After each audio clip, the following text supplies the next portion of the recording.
Everybody, thank you for listening to the Healthy Project podcast. I am your host, Corey Dion Lewis. I have another wonderful guest in the building, experienced public health, nutrition, and health disparities researcher with an emphasis on development, management, and implementation of culturally appropriate nutrition and healthy food access interventions, which I think is dope. I have Dr. Alison Brown with me here today. Dr. Brown, thank you so much. I really appreciate your time. My pleasure, and thank you for the invitation, Corey. Yeah, absolutely. So before we get into our discussion today, can you tell the people a little bit more about yourself, what you do and, what gets you up in the morning? Yeah, that's a great question. So I'm a program director at the NIH's National Heart, Lung, and Blood Institute, and my role is a program officer. So I help support researchers that do work around the space of nutrition and health disparities, but also obesity prevention. My training is in nutrition and health disparities. I graduated from Tufts School of Nutrition in Boston, and what keeps me going and up at night is really trying to look at strategies to address the health disparities that plague our nation. So just thinking about the diet-related diseases like cardiovascular disease, obesity, high blood pressure, that really motivates me for the day-to-day work that I do, just trying to address those diseases that we see that are prevalent in the communities. Yeah, and especially, within, communities of color. And one thing that we all know, um, when we think about cultural competency, you hear cultural competency everywhere, right? Like Yeah.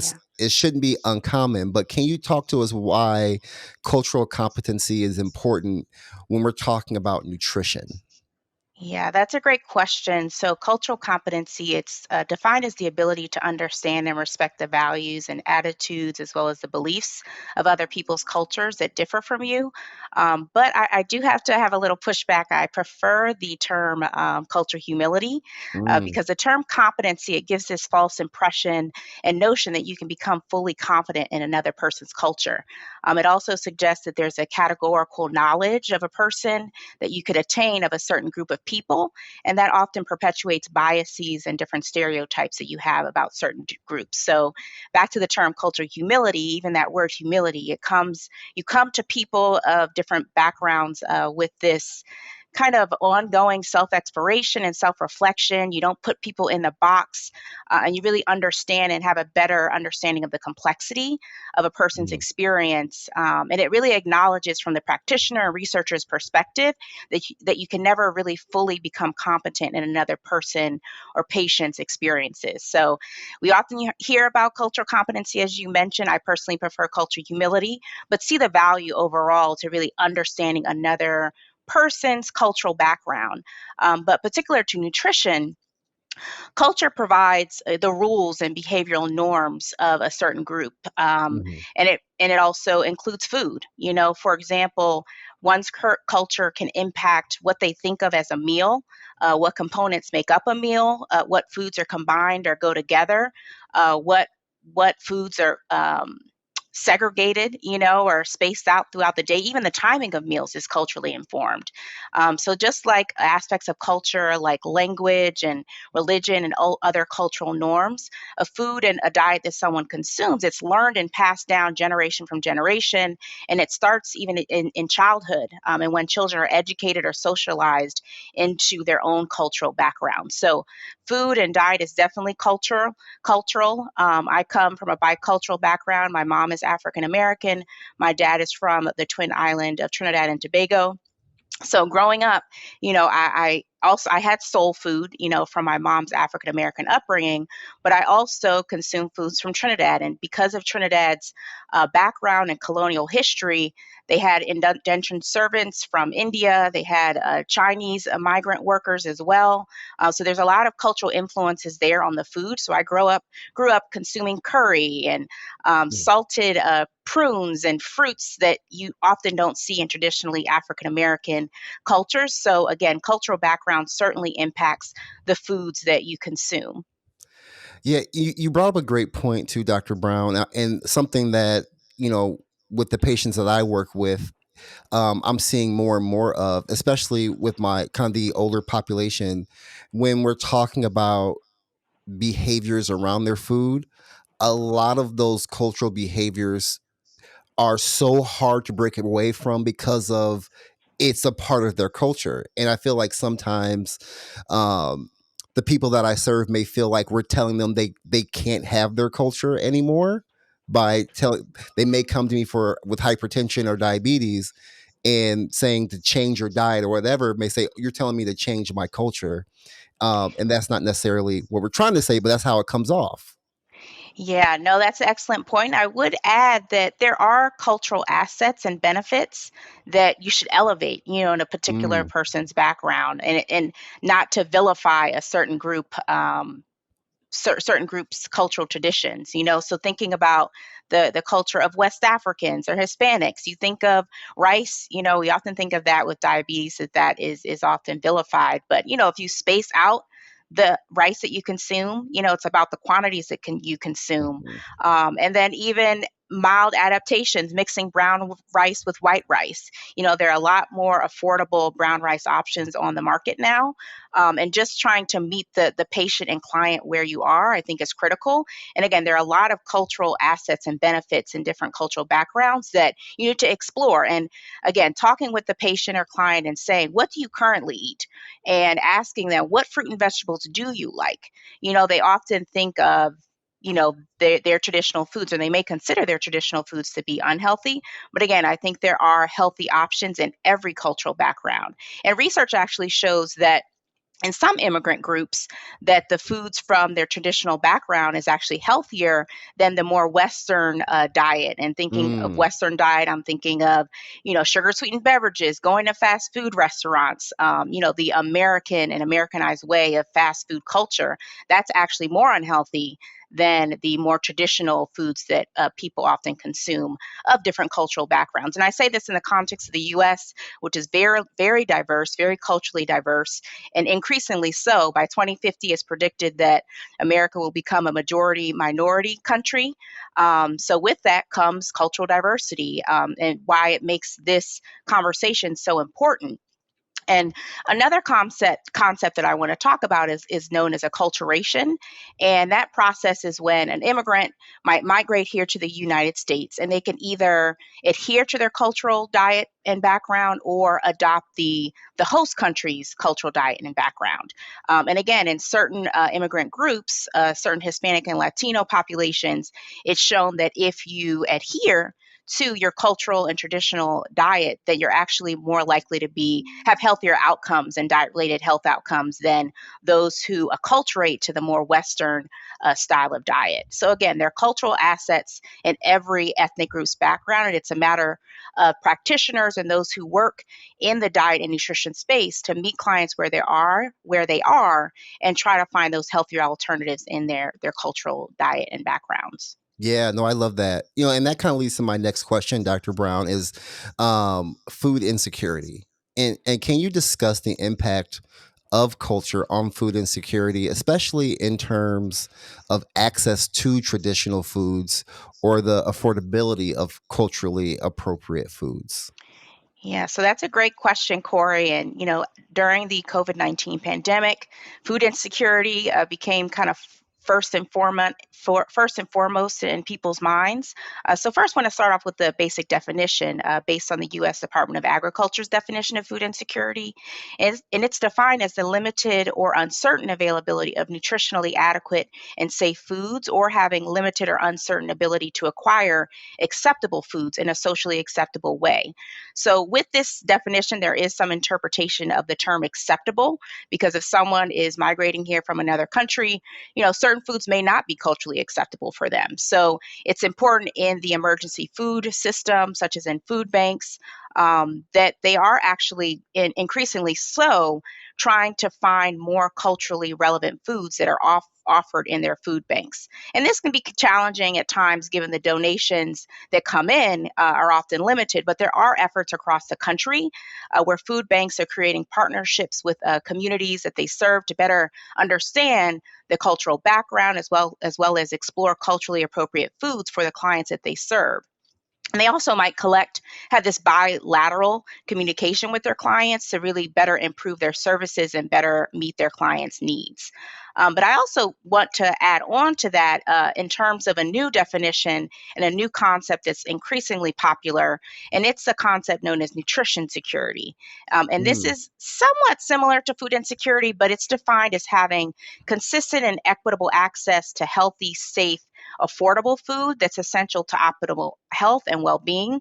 So it has this element of really trying to support better quality foods, and then it's also a matter of access, not just the affordability, but also the access at the community level. So when thinking of someone's neighborhood and where they live, making sure that they have access to that culturally appropriate foods. And in some cases, cultural foods may not be available, and that's where someone of a diverse background might, again, more so adapt this Western approach to eating, more fast foods, more sugar sweetened beverages, foods that are often higher in sodium, added sugar, and really do contribute to the diet related diseases that we see in the country. And I also want to share a little story about some qualitative research that I did when I lived in Boston. And this was among Black immigrant groups in Boston. And this gets to the point around culturally adapting or adapting recipes based on what's available in the communities where people live. And in this particular focus group that I held, there was an Ethiopian woman who was sharing her story, and the bread in Ethiopia that's typically consumed is known as injera bread, and it's made from this grain called teff. And because teff in the Boston community where she lived was very expensive, she adapted how she actually made and prepared the teff and did like a 50-50 breakdown of using wheat, half wheat, and then half teff in order to adapt based on the mm, economic constraints that she was experiencing. So that actually brings me to another point that I want to elevate that's important and aligns with the concept of food insecurity because of the issue of affordability of foods. And it's this concept known as social determinants of health. And to kind of push that a little bit forward, social determinants of diet and dietary behavior. So culture is one piece of it, but also the social factors that impact people's lives very directly also impact if they can access healthy, affordable food, right? So the social determinants of health, the NIH, we have a definition of it, and it really looks at the conditions in which where people are born, where they grow, where they learn, work, play, and age, and these wider structural factors that really shape the conditions of people's daily lives. And these structural factors include the social and economic, as well as the legal forces and systems, as well as policies that determine the mm, opportunities of access to high quality jobs, access to healthy, affordable foods, education at the community level. So, all of these factors, in the end of the day, impact if someone can afford healthy food. So, say it, going back to that story of the woman from Ethiopia, depending on her socioeconomic status, she could have potentially afforded the grain teff to make the recipe how she normally made it if she was living in Ethiopia, right? So those economic conditions certainly impact and drive how people eat. And if they even have time to prepare healthy foods in their home, time is a huge resource that we often undervalue, in terms of how much time it takes to prepare healthy mm. foods, and the cost of eating healthy outside of the home is also another important consideration. So again, those social factors that impact diet is something that I also wanted to elevate in the conversation. Yes, no, that's real. And to um go with your point around those social drivers, something that I'm noticing too, and I'd love to see if you know of any research or had any ideas on this, are those how food apartheids or food deserts affect somebody's ability to get culturally appropriate foods. And I'm sure those kind of tie into those social determinants of health. But is there anything that you're seeing where someone may not be able to have, even to get to somewhere where they can get the foods that they need for their health? Yeah, that's an excellent point. And the historical practice of redlining, even though that was outlawed in the 1960s, we still see these invisible boundaries, that really result in racial ethnic segregation across the country. And it leads to differences in allocation of resources, including access to healthy, affordable foods, where someone has to drive or take public transportation to get healthy foods in their communities. That is, if they can afford a car, if they can Hmm. afford car insurance, afford to get that, take that train or that bus to get healthy, affordable foods. But again, these are all assumptions that someone can again afford and have those resources to drive to get the foods that we know based on research that contribute to better cardiovascular outcomes, better health outcomes. But again, unfortunately, in certain communities, that's a little bit harder, and there are much more barriers to accessing foods that are culturally appropriate and affordable in their proximity. So I think it's an excellent point. And, food apartheid or racial ethnic segregation, food swamps, food deserts, these are all terms, that really hit the nail on the head for issues of the historical legacy of redlining in this country.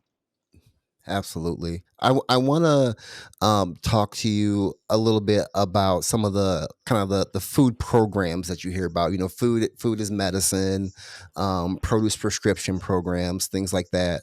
Um, are there things that these types of programs to help patients improve their health? Are there things that we can improve on to make them more um, culturally appropriate for those people that we're serving? Yeah, and I'm glad that you bring that up because food as medicine is definitely of interest to the country, to NIH. After the 2022 White House Conference on Hunger, Nutrition, and Health, there's been a growing interest in this food as medicine movement, through produce prescription programs, like you mentioned, medically tailored meals as well. And there are growing conversations around, making sure those foods that are in these programs making sure that they're culturally appropriate. Now, produce prescription programs, those have a little bit more flexibility where the patient or the client have the flexibility to go into the grocery store and, pick out the produce that they eat and their backgrounds. They're based on their cultural backgrounds. The medically tailored meals, that's where it's really going to take innovation and partnerships with the cultural groups in a specific locality in order to really tailor those programs, because it's one thing to offer the meals, but are these meals culturally appropriate? And I think that's what research is actually doing now. There's the partnership through the American Heart Association, the Rockefeller Foundation, as well as Instacart, that is looking at implementing pilot programs across the country to test, the acceptability, the feasibility of these food as medicine programs in order to address the diet related disparities and issues with diet related conditions across the country. So excellent question. It's at the forefront of research as we speak, and really excited for the work to come in this space. Yeah, I just think I think it's so is great, and the produce prescription program is something that we utilize, but some of the challenges that I've heard has been maybe some of the grocery stores that are available don't have certain foods, or there's only certain grocery stores that participate. So, and I know it's early. I know as things get progressively better and people start to learn more about it, those things will get better. But that's just something that I'm currently kind of experiencing with the people that I serve, where they think it's great, but there are certain places that they can't go yet. Yes, I think that's an excellent point, and that's why these conversations are so important. Hmm. With those produce prescriptions, what grocers can be that can actually take those vouchers, and making sure that it's expanded. There are a lot of international grocery stores, for example, and cultural enclaves across the country. So it's important to leverage those type of grocers. But with any movement, there's going to have to be kind of this slow start where the major grocers are the ones that are quick Mm-hmm. to uptake it, and then the smaller ones come on board later. So that's unfortunately where we are. But again, this conversation and more to come is what's going to be critical to ensure that there's a diversity of produce options that are available for those that accept the produce vouchers through produce prescription programs. So excellent point. Glad that we're having this conversation. Yeah, absolutely. And that leads to my next question. You've been in the game for a minute. You've been on the front lines. You've been doing the research. You've been doing all of the things, Dr. Brown. Is there, and with that, we're seeing, these, chronic diseases and that are, I wouldn't say running havoc. That's a little dramatic, but they are a problem within our communities of color. With the research that you do and the experience that you have, do you see, is there a light at the end of the tunnel? Are there changes that you're seeing with your experience? Yeah, I think that's a great question. We are at interesting times for our country, and I know you were trying to not exaggerate in terms of where we are, but and it's not just it's more of an issue in communities of color, but it's an issue broadly for Hmm. the nation in terms of the medical care costs that are to come. As even our younger generation are experiencing type 2 diabetes at earlier ages. I think what gives me hope are more grassroots efforts in parallel with federal efforts. It has to be a two-way street. The solution is not going to come from the top, it's also going to come from the bottom up as well. So, something that I'm excited about through my work here at NIH is called the COMPASS program. It's the Community Partnerships to Advance Science for Society program. And it advocates, and what's really innovative for it, it doesn't advocate, sorry, but Hmm. what's innovative about it is that it supports community based organizations that are doing the work on the ground to do the work of the research themselves in partnership with academic institutions. So again, I think it's going to be a two-way street in terms of community-based organizations coming together, developing solutions, but also in partnership with researchers and in partnership with those in the federal space. But yeah, I'm hopeful. And also, there's youth programming that I think we really do have to get our younger generation more so involved in this space because to as trite as it might sound, the youth are our future, and that's a Hmm. given. So really engaging the younger generation is really going to be critical in this space when it comes to diet related diseases. No, that is so true. And my opinion, I think one of the challenges of this is the fact that um, we're becoming more of a society where fast food is convenient, and Yeah, it's just easier when we have busy lives. It's just easier to go do something else or do something that may not be best for your health. yeah. No, certainly agree, and that's where a multi-sectoral approach is really going to be critical. It can't just be the government. I sit at Hmm. NIH, that's my space, but community-based organizations, but also the food industry. And for better or for worse, we need a moral awakening in this country. Are we making decisions and are we making decisions based on the better interests of a company or the better interests of the nation and the survival of the people of the nation? And I'm in federal service, so I'm doing this because I love this country. I was born here and really want a better future for next generation. And I think we need to all have that mentality in whatever sector that we're in. Um, yeah, so I would just say it takes a multi-sectoral approach. And to your point about the fast food industry, it's here. It's here to stay. Hmm. And work with the FDA and partnering with um, the food industry is really critical in this stage of our nation's history. No, that's real. Um, Dr. Brown, thank you so much for being on the podcast with me today. I really appreciated your time. For those that are listening or watching that want to learn more about you, connect with you or learn more about what's going on out here, where can they connect with you? Yeah, so I'm on LinkedIn. I often respond to people's messages and appreciate you for reaching out. Mhm. Also, going on NHLBI's website.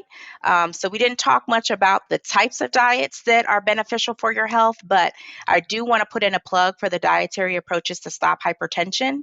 Mm. So, that is an NHLBI funded study that showed that adhering to the DASH diet helps to lower your blood pressure. And we have a ton of resources on the NHLBI's website, so I'd highly recommend going there, as well as finding additional resources on the Mediterranean diet. So have my personal plug, but also really want to highlight the resources on the NHLBI's website that can really help with behavior change and eating healthier foods for better health. Yes. And can I just say real quick, I use as a clinical health coach, I can't prescribe diets, but based off Mm-hmm. the research, I can recommend plans. And the DASH eating plan is something that I utilize for not only my hypertensive patients, but even my diabetics or people who are just Mm-hmm. trying to lose weight in general, because of the fact it is so well researched, and Exactly. it is in my humble opinion very easy to follow. Yep. So I love the Dash eating plan. Like, sponsor me, y'all. Like, come on. So it's fun, Yeah. and the DASH diet can be adapted for your cultural background, and Yeah. that's what's the beauty of it. And you're right, it's the DASH eating plan. It can really be adapted because diets have that kind of negative connotation, right? Oh, people don't want to say I'm on a diet, right? But eating plan is much more palatable. So yes, the DASH eating plan, it's can be culturally adapted to your background. It emphasizes what Corey, fruit and vegetables, Yeah. low fat dairy, lean meats, so whatever meat is in your background, make sure it's lean, cut off the fat, and also lower sodium foods and just being mindful and looking at the labels so that you have lower Mhm. sodium option, less processed foods, you know.